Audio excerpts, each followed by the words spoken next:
বরাবরের মতো এবারও দিনাজপুরের লিচু বাগানগুলোতে ছিল মুকুলের সমারোহ।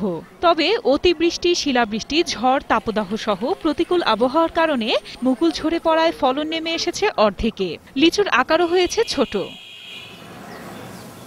জেলায় এবার ৪,৭৩০ হেক্টর জমিতে লিচুর আবাদ হয়েছে। চাষিরা বলছেন, মৌসুম শুরু হওয়ায় আর রমজানের কথা মাথায় রেখে সময়ের আগেই গাছ থেকে লিচু সংগ্রহ করা হচ্ছে। লিচু একটু আগে ভাঙা আছে এই কারণে যে সামনে রমজান মাস আসতেছে, তো বাজার মোটামুটি হাজার প্রতি প্রায় ১৫০০ থেকে ১৬০০ টাকায় বিক্রি হচ্ছে। এখনো রং ও আকার ভালো হয়নি স্বীকার করে চাষিরা জানান, রসে ভরপুর দিনাজপুরের লিচুর আসল স্বাদ থেকে এবার বঞ্চিত হবেন ভোক্তারা। লিচু অনেকটা ছোট সাইজের হচ্ছে এবং এখনো পরিপক্ক হচ্ছে না লিচুটা। উদার হতে আর ভয়তে পারতেছে লিচুটা, আগাম কাঁচায় পারতেছে এখন লিচুটা।